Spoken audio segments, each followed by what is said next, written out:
There they are, ladies and gentlemen, the stare down and a few words exchanged. Haven't seen. You're gonna see Saturday, bro. Saturday Even night. the little clips on the what is called that we just had, the gloves off.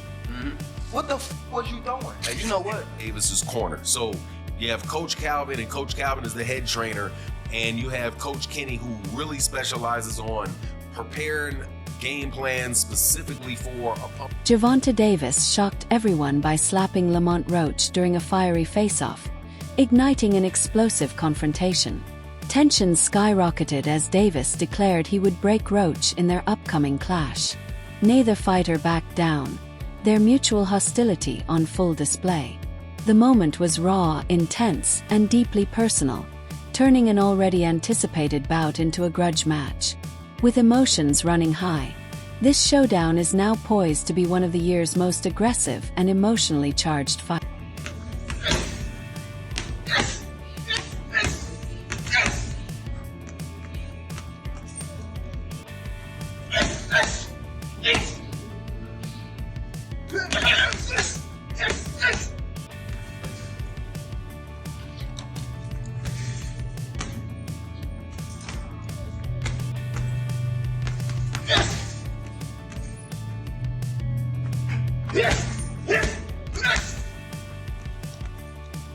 In the gym, Gervonta Davis has entered a new level of mental and physical commitment, once again under the guidance of trusted coach Calvin Ford.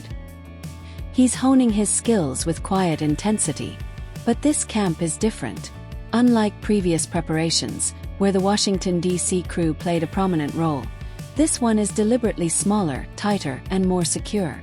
With fewer outside voices and tighter control of information, there's no room for strategic leaks, something rumored to have impacted the first fight. That distraction is gone. The focus now is full refinement. The camp has eliminated noise, locked in on execution, and committed to a laser-sharp approach. With Ford back in his corner and redemption on his mind, Davis's preparation signals a fight far bigger in scale and stakes than their first encounter. 100% correct. Personally, I had Gervonta Davis up a round. Because whenever you have rounds where nobody's doing anything, I'm not just going to do what most people do, and especially people that don't like Gervonta Davis, which is just give the round to the other guy because Gervonta Davis didn't manage to knock him out that round. Okay, so this is Gary Russell Jr. clearly saying, man, no, I don't think Lamont Roach won that fight. You also had Al Bernstein, and Al Bernstein, I'm telling you, is a very, very straight, fair guy. Who I don't know if he was on that call, but he used to work with Showtime. I don't know if he was on there. I don't recall if I heard him. I think it was Rolly Ronaldo that was calling it. But Al Bernstein, who was a very, very objective person, said, hey, look, no, sorry to break it to you, but Gervonta Davis won that fight. Yeah, Lamont Roach put up a really good fight, but Lamont Roach was not dynamic. He did not do anything to really separate himself from Gervonta Davis. He just kept it equal. He just tried to keep it even the entire fight. And that's not enough, again, to take the belt from the champion. Now, I do want to say that the people that thought that Lamont Roach won, I don't have any problem with that. I really don't have a problem with it at all. I personally, again, had a point for Gervonta Davis, but I can see how those swing rounds really could go, depending on who's looking at it, really could go different ways, right? The rematch between Gervonta Davis and Lamont Roach has already proven to be a commercial powerhouse, with over 150,000 pay-per-view units sold well before fight night. This surge in anticipation highlights not only the intensity of their rivalry, but also the public's demand for closure. Fans vividly recall the tension and unpredictability of their first bout, and are eager to see if Davis can reassert dominance, or if Roach will rise again. The early sales figures confirm what many analysts predicted. This isn't just a sequel, it's a marquee event. Both fighters have transcended the ring, becoming central characters in boxing's unfolding drama. Tank out here selling under 150,000 pay-per-views, you kidding me? Oh man, Face of Boxing, yeah, turn that shit off. Yeah, we shutting that shit down every single time. Does Shakur really want to fight Tank? I think Shakur could sell a bit more with somebody else, especially in Saudi. I feel like they can find him a dancing partner that'll do a little bit better than 150,000. Okay, I get it. This is why PBC delayed this fight for what, 5 months? I ain't want to pay this motherfucker because y'all know he can't sell. I mean, this should have been evident. If you do the math, Tank has never been that great of a pay-per-view draw. He sold over 300K twice now in his career. He sold over 300K with Ryan Garcia. That's obvious. Ryan's the bigger star. And then he sold over 300 with Martin. He sold about 325. But when we put it in perspective, that Frank Martin fight was a comeback fight after a year layoff, so it was always going to sell. Every comeback fight's going to sell. It was one of the first pay-per-views on Amazon's new PBC deal, so they were really trying to push it. And then he had David Benavidez as the co-main event with Gary Russell and Alberto Puello under them. You take away all those factors, that this wasn't a comeback fight. David Benavidez isn't the co-main event, and Amazon has now been in the game for over a year. It makes sense it only sold 150. I know there's going to be a couple of you guys in the comments, no, it sold 500K. Don't be so gullible. It didn't sell 500K. I don't know if Tank's a top, well, I know for a fact he's not a top 5 draw in the sport of boxing anymore. Whoa. He's not selling pay-per-views. Bivol better be up just tripling. Well, Jerry, their pay-per-views are cheaper. Don't matter. All that matters is who has more eyes watching him, and Bivol better be up to Tank does. Instead of scrapping their original game plan, Gervonta Davis's team has opted for a smarter strategy. Adjustment over overhaul. Reviewing footage from the first fight revealed key issues, mistimed execution, and a noticeable dip in mid-round confidence. Armed with that insight, the team has refined specific elements such as attack angles, spacing, and response timing. The goal isn't to reinvent Davis but to sharpen what already works. They've replaced hesitation with calculated aggression, closing the gaps that allowed Roach to succeed. This revised approach makes Davis even more dangerous. His core remains intact, but his execution is now cleaner, crisper, and far more decisive. Got a good chin. Oh, he got a good chin. If you got a good chin, okay, let's go ahead. Let's touch this. The chin ain't the only thing that can get you out of there. The other thing is you can do and then go back to the chin. I won't go into details, but I look at shit different from a lot of people, man. You know what I'm saying? You got a fighter that listens, he's gonna be a hell of a fighter if he listens to what I tell him. You know, all fighters don't listen because some missions you put them on, you gotta walk through hell to get it done, and every fighter is not willing to walk through hell. You know what I mean? But the chin is not the only thing to get a fight out of it, and the body's not the only thing to get a fight out of it. It's other shit too, you know. Yeah. You gotta hurt. I believe in hurting. You gotta hurt them. You get it started, you know. Petey, thank you for the $2. People were surprised by Roach and Tank.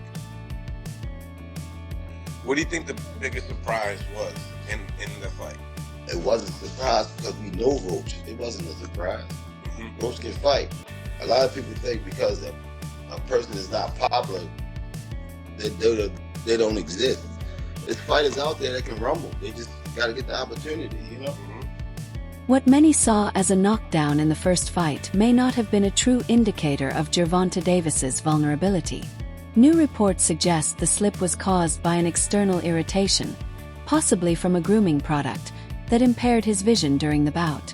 If accurate, this revelation shifts the narrative entirely, reframing what appeared to be a flaw in endurance or technique as a preventable distraction. For Davis's supporters, it reinforces their faith in his skill and resilience. It also adds a layer of urgency to his team's preparation, ensuring no minor oversight, like product residue, can compromise performance in such a high-stakes rematch. Everybody really think Tank will take the L. I've been seeing it. They said it's over. They think that this time Lamont will go in more confident, knowing that basically he can, really take it to Tank. Yeah, I want him to go in there confident. He's very skilled. Go in there confident because you will go up against a different Tank. Like I told y'all in previous videos, he will go in there confident, thinking he can walk Tank down. Don't forget, with Tank, if he gets you on that button, them lights going off, I don't care who you is. Remember how it ended up with Frank Martin? So yeah, don't go in there thinking that you're going against like somebody that, like Ryan Garcias, somebody that let's go fold. You're going against Gervonta Tank Davis. And I think that confidence is what's going to get Lamont dropped. Because one thing I will say, with Tank, that wasn't your best fight against Lamont, bro. I feel like you was in your head too much, you was overconfident, and you was really just, your mind was in y'all story, the lore and everything with y'all history. You ain't going there like, I'm fighting a stranger. You going there like, oh, this Lamont, this from the same camp, we from the same area. But now I think that whole situation woke him up, because you gotta think, Tank not used to losing. He not used to people being against him. He not used to being the one that... Former world champion Mikey Garcia offered thoughtful insight into Gervonta Davis's chances in the rematch. While he praised Davis's natural talent and ability to adapt, Garcia warned that technical skill alone won't be enough. He emphasized that mental discipline will be the true deciding factor. Davis must block out distractions, public scrutiny, personal issues, and outside pressure to perform at his best. Garcia believes Davis has everything it takes to win, but only if his mental focus matches his physical readiness. This rematch, he said, isn't just a test of technique. It's a full examination of psychological resilience. I'll let you go because I know I got a lot of shit to do. Lamont Roach versus Gervonta, the rematch. Looks like it's gonna happen, hopefully. I think Tank wins in the rematch. Why? I think he'll make the right adjustments, and he won't take too long to fight. He kind of gave a lot of the round away sometimes. I think he'll be more active and he'll win. But big props to Roach for his last fight and performance. Fuck, surprised everybody. Right. I think he was robbed from the victory. Again, that knockdown should have been a knockdown. But whatever, he gets a rematch, you know. And maybe they get a third fight, you know, after that. Who knows? Maybe it turns the markets back out. Maybe it turns out to be another great fucking matchup, and they say, you know, let's run it back. And maybe that controversy from the first fight actually helps Roach fucking get 3 fights out of it instead of just the one, or, you know, you never know. So hey, things happen for a reason, and I think he did really well his first one. After the first fight with Roach, social media lit up with speculation that Gervonta Davis might be stepping away from boxing. But instead of retreating, Davis sent a powerful message by heading straight back into training camp. He didn't allow rumors to shape the narrative. He answered them with action. By scheduling a swift rematch, Davis revealed a core truth about his character. He's not avoiding the past, he's confronting it head-on. This mindset has shifted the storyline entirely. Davis isn't fading into doubt. He's rewriting his legacy with purpose and unwavering determination. I don't know when is the rematch gonna happen at this point, because I'm not gonna lie, for it to be a whole month later and y'all still arguing over who actually won is just really like, okay, yeah, run it back, because we gotta go ahead and settle this, squabble this up. I'm not gonna lie, I'm not gonna say neither fighter is shitty, okay? Because after the fight I seen on March 1st, yeah, they both was tagging shit, both getting up with each other, okay? I thought this was the perfect match. If you were going to do a rematch, you need to be in, period. And Gervonta was stinging him. I'm not gonna lie, he was stinging him. Great fight for him. But I'm not gonna lie, he came out knowing what he was trying to do. Y'all have to give it to him. Like, y'all just be hating, okay? Y'all can't get in the ring and fucking fight. Y'all just be hating. Need something to give him enough big props, okay? Because Gervonta had a great fight. Don't get me wrong. My money was on him. But I think what messed him up was the fact that when he came out, y'all know he usually 2 steps ahead. He was 3 steps ahead. I think he already had Tank figured out. And he definitely was not expecting that. And him, on the other hand, I think he came in really having something to prove. I'm not gonna lie, y'all. Like, it was a really good fight, and I feel like this is how I see it. In the beginning of the fight, he was stinking, back to back, you know what I'm saying? And then at the end of the fight, that's when he finally kicked it up. But I seen consistency with him through the whole fight. I'm not gonna lie, like, so I just feel like the rematch didn't happen because we never know. He might, now that he was 3 steps ahead, become 8 steps ahead, and he might really knock his butt down. But at the end of the day, it's like, we need this rematch because I don't think this is ever gonna be a dispute that is settled and, you know, officially he won, he lost until they fight. Like, we gotta see it. Boxing veteran and commentator Teddy Atlas recently offered a deeper perspective on Gervonta Davis's skill set. While many highlight Davis's knockout power and explosive finishes, Atlas focused on the subtle but vital aspects. His sense of distance, rhythm, and poise under pressure. What truly sets Davis apart, Atlas explained, is his ring intelligence. He doesn't rush or react impulsively. Instead, he stays composed, calculating each move. When the pressure mounts, Davis keeps his emotions in check, allowing him to strike with precision and control. These mental tools, Atlas emphasized, make Davis not just powerful, but truly dangerous when it matters most. He's going to try to get to us, but we're going to frustrate him. He doesn't get frustrated. He takes his time. He's deliberate. You know, a lot of times at the beginning, people thought he was just a seek and destroy missile. They thought he was just the guy that got to you. And they thought that he would get over anxious. He don't get over anxious. He takes his time. He slowly crosses, closes those gaps. You know, inch by inch, step by step, and then he gets to you. Sports analyst Stephen A. Smith weighed in on the matchup, highlighting a crucial physical mismatch between the fighters. While acknowledging Roach's sharp technique and high ring IQ, Smith pointed to Davis's raw physicality as a potential game changer. He argued that Davis's superior strength, reach, and body control could neutralize Roach's finesse, especially if the fight turns into a gritty, close-range battle. According to Smith, technical skill isn't always enough. In some fights, it's pressure, power, and physical dominance that ultimately determine the winner. And lastly, Stephen, the last name I, of course, want to throw your way is Gervonta Davis. I know you believe in his skills. Yes, I do. But what do you think of his fight with Roach? I'm sorry, go ahead. I think Roach is too small. I think Roach is too small. And that's my issue. I'm not questioning the skill set or anything like that. But it was similar to Frank Martin.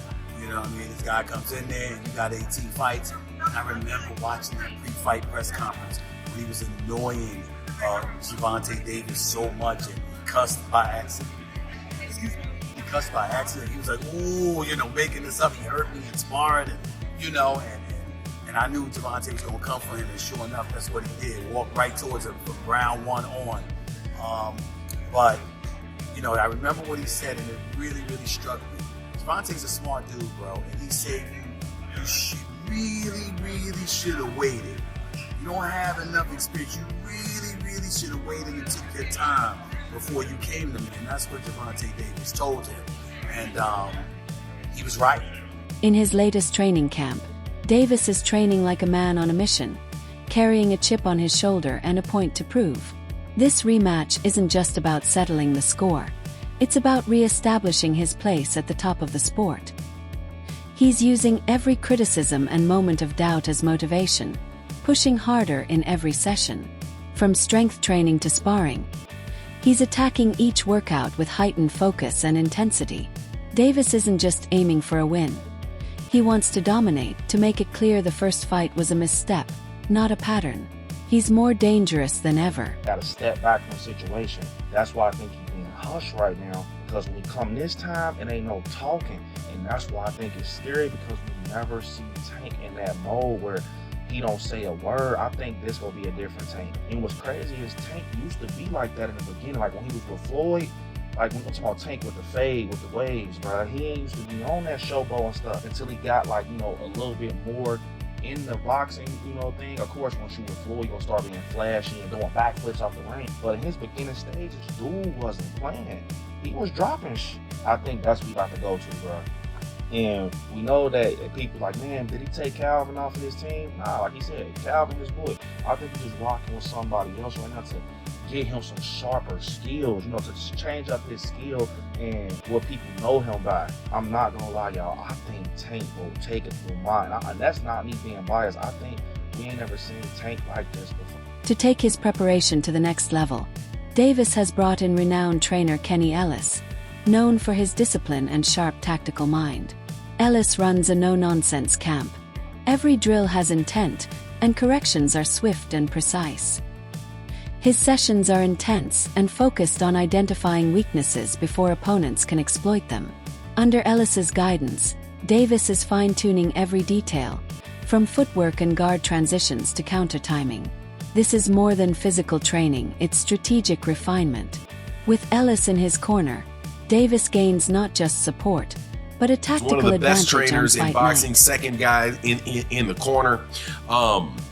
Is responsible for a lot of the real tactical decisions and tactical analysis that goes on in Gervonta Davis's corner. So you have Coach Calvin, and Coach Calvin is the head trainer, and you have Coach Kenny, who really specializes on preparing game plans specifically for opponents. So to have him talk about what's going on with Lamont Roach, I thought was interesting and insightful, because what he said was that, one, he's not falling for the okie doke. When Mill City asked him, hey, what do you think about the fact that, that Lamont Roach was seen at a basketball game chugging a beer? And I would have added to the question that you see Lamont Roach out giving a bunch of interviews, doing the interview circuit, right? Kind of being a little bit out of character leading into the rematch. Do you think, and this is what Mill City asked, do you think that is something you guys are taking in consideration in preparation for the fight? And what Kenny Ellis said was, look, man, we're not falling for the banana in the tailpipe. We know what Lamont Roach brings to the table, and he says that Lamont Roach is we're not believing that he's out there drinking or blowing up a bunch of weight and all of that. He says what most people say, hey, we're going to prepare for the best version of Lamont Roach that is going to that'll come for us. But the way that he saw the fight coming out was he said he sees it like the fight before, a lot of really crisp shots landing. That wraps up today's video. Stay tuned